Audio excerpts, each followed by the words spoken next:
This is Family Time 83. We're back to responsible decision making, and we're talking about social pressures. Social pressures can have such an impact on the decisions we make. Part of that is peer pressure that often gets brought up when we're talking about school and adolescence and growing up.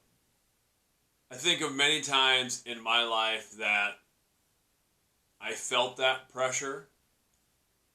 Some of it may be directed toward me specifically, but more often than not, it was pressure I put on myself. Pressure I perceived, things that I thought I had to fit in with, that I had to go along with. And I think there were a lot of times where I was putting pressure on myself that maybe wasn't even really there. That no one was really trying to force upon me. And I also think of a lot of times where maybe when I even was feeling pressured by someone else, that I think it would have been fine if I had said something. If I had talked about being uncomfortable with something or not wanting to go along with a certain thing.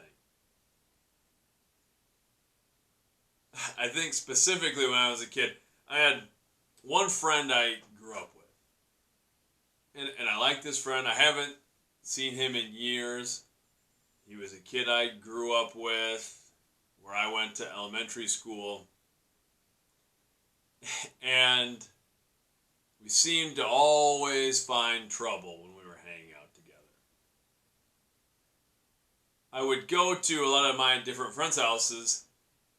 My parents were pretty on top of what I was doing. My parents worked different shifts so that somebody was always home with the kids. My mom really kind of had her thumb on what we were doing when we were at home.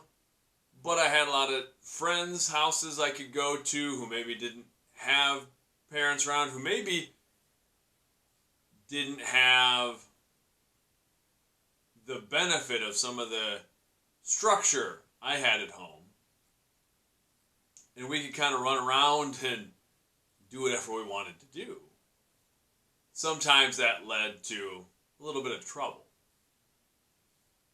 So my friend and I got in trouble a couple of times, maybe going someplace we weren't supposed to go, doing something we weren't supposed to do.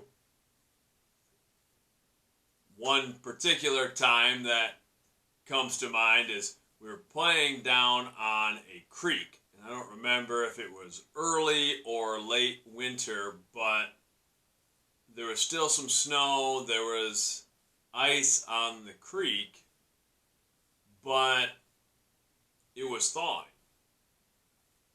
It wasn't entirely frozen. And we're playing down the creek on the ice. I remember thinking, this isn't a good idea. I remember thinking, my mom would be upset with me if she knew that I was doing this thing. It was just the two of us. Nobody's watching us. We're on this ice that clearly doesn't look safe in spots. But I had this pressure. And I don't remember my friend goading me on in any way to go down to the river. I think it was pressure I had for myself, that I didn't want to be left out. I didn't want to seem like I was scared, maybe. So I'm on the frozen creek as well. And there were some breaks in the ice where a chunk of ice would maybe be kind of floating.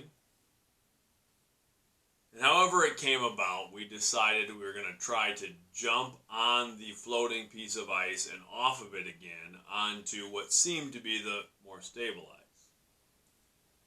So I jumped on that chunk of ice, and it tipped, and I slid, and I went into some of the water.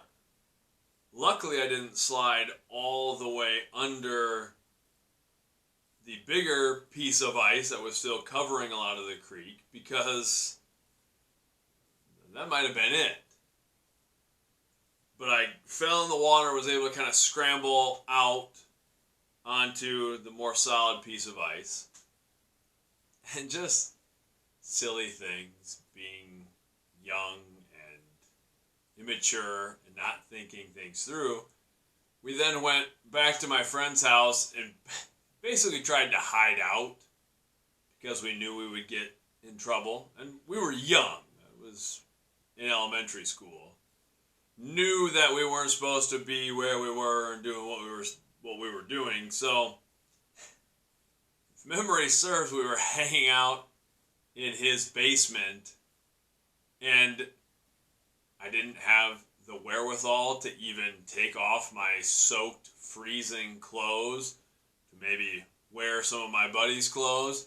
So I sat in the basement, shivering, freezing, trying to dry out so we could maybe avoid telling our parents. It eventually came out. I got in trouble. And that, in the grand scheme of things, didn't wind up being a big deal. But it sure could have been if I would have gotten sucked under the ice and died. Or gotten really sick, hypothermia, something like that. That sort of thing happens a lot. It happens to everybody. It's important for us all to understand that we all feel that pressure at different times in our lives. That's why we're talking about it now. I understand that you have some of those social pressures. Even if you're somebody who is very independent, who likes to cut your own path. I feel like I've always tried to be that way, always tried to do my own thing, tried to not worry about what other people thought. But if I'm being really honest, there have been many times in my life where I have felt that pressure to fit in, to go along with the group, to be a part of the social norm. And social norms affect not only our individual lives, but the things we see in society. We're all affected by social norms. Things like style.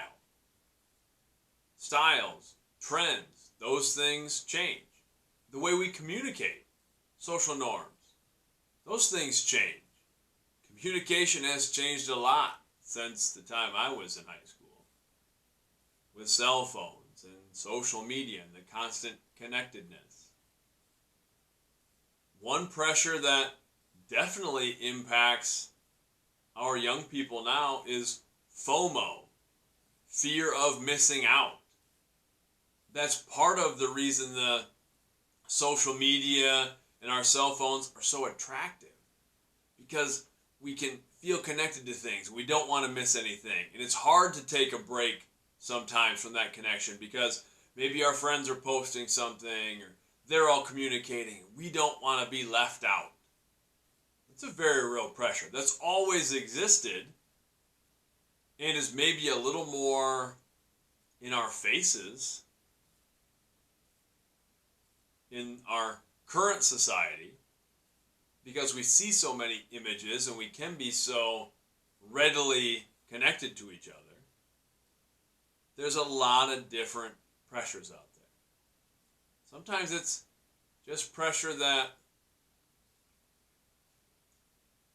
we feel we have to be a certain way, to be a certain version of ourselves, to not disappoint someone, or to try to get along and not get hassled, not get ridiculed.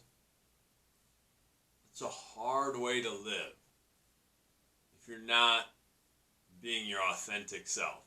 And it's hard. It's hard to be our authentic selves. It really, really is. That's self-actualization. And I don't think most of us are ever fully self-actualized. But the goal, my goal with all of you, with all of my students, who I really get to start working with in 6th grade and work with them all the way up through 12th grade in many different settings as a teacher and a coach, is that you're working toward that self-actualization. That you're discovering what you really care about, what you really believe. That you're identifying your values and your morals. That you are cutting your own path and doing the things that are fulfilling to you. And if we're going to do that, if we have any hope of doing that, we have to consider the pressures that are on us and the pressures we put on ourselves and the social norms that impact us and the peer pressures we feel. We have to recognize those things and consider how they impact our behaviors. And if our behaviors that exist because of those pressures aren't aligned with what we truly feel, aren't aligned with our authentic selves, it's very hard to be at peace with our existence. So spend some time thinking about that this week. Think about social pressures in general, social norms in general, peer pressures, and how those things impact our behavior. Have a great week. Much love.